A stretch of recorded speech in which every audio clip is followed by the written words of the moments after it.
JEE news కు స్వాగతం. నా పేరు జాహ్నవి. ఇక వార్తల్లోని వివరాలు.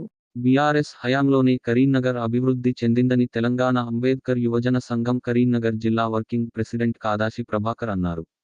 బుధవారం కొత్తపల్లి మండలం బావుపేట్ ఆసిఫ్ నగర్లో ఏర్పాటు చేసిన విలేకరుల సమావేశంలో ప్రభాకర్ మాట్లాడుతూ బీఆర్ఎస్ బలపరిచిన కరీంనగర్ పార్లమెంట్ అభ్యర్థి బోయిన్పల్లి వినోద్ కుమార్ను అత్యధిక మెజార్టీతో గెలిపించాలని కరీంనగర్ పార్లమెంట్ ప్రజలందరినీ కోరారు. కరీంనగర్ పార్లమెంటు పరిధిలో ఉన్నటువంటి ఓటర్ మహాశయులందరికీ నా యొక్క నమస్కారాలు.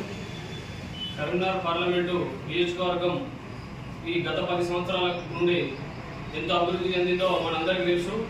దీన్ని దృష్టిలో పెట్టుకొని ఇప్పుడు జరుగుతున్న పార్లమెంటు ఎన్నికల్లో కరీంనగర్ పార్లమెంటు పరిధిలో ఉన్నటువంటి ఓటర్లందరూ ప్రత్యేకంగా బీఆర్ఎస్ పార్టీ నుంచి పోటీ చేస్తున్నటువంటి బోయిన్పల్లి వినోద్ కుమార్ గారిని అత్యధిక మెజార్టీతో గెలిపించుకోవాలని చెప్పి కోరుతా ఉన్నాం. కరీంనగర్ అభివృద్ధి కొరకు నిరంతరం పాటుపడ్డటువంటి మన గౌరవనీయులు పెద్దలు బోయిన్పల్లి వినోద్ కుమార్ గారు వారు ఎంపీగా ఉన్న సమయంలో కరీంనగర్ ఎంతో అభివృద్ధి చేశారు. స్మార్ట్ సిటీ, తీగల వంతెన, రివర్ పాయింట్, అలాగే ఫ్లైఓవర్, కొత్తపల్లి మనోహరాబాద్ రైల్వే, అలాంటి ఎన్నెన్నో కొత్త కొత్త ప్రాజెక్టులు తీసుకొచ్చి కరీంనగర్ అభివృద్ధి కొరకు నిరంతరం పాటుపడ్డాడు. అలాగే కరీంనగర్లో హైటీ హబ్ ఇలాంటి అత్యాధునికమైనటువంటి వసతులు కల్పించి కరీంనగర్ను జిల్లా వ్యాప్తంగా మన కరీంనగర్ పార్లమెంటు పరిధిలో ఉన్నటువంటి జిల్లాను దేశవ్యాప్తంగా ఒక గుర్తింపు తీసుకొచ్చి దేశంలో ఉన్నటువంటి 100 ప్రధాన స్మార్ట్ సిటీలలో కరీంనగర్ను కూడా ఒక సిటీగా దాన్ని చేర్చి కరీంనగర్ వేల కోట్ల రూపాయల నిధులు తీసుకొచ్చినటువంటి మన బోయిన్పల్లి వినోద్ కుమార్ గారిని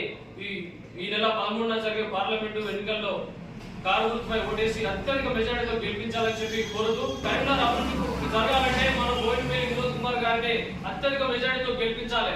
ఎందుకంటే ఇంతకు ముందు వారు ఎంపీగా పనిచేసినప్పుడు మన కరీంనగర్ కు ఎన్ని నిధులు తీసుకొచ్చి ఏ విధంగా అభివృద్ధి చేసినది మన కళ్ళ కట్టినట్టుగా ఈ రోజు కరీంనగర్ మనం చూస్తే తెలుస్తుంది. ఏదో మాట రూపకంగా మనం ఇప్పుడు ఓట్ల కోసం చెప్పే విషయం కాదు.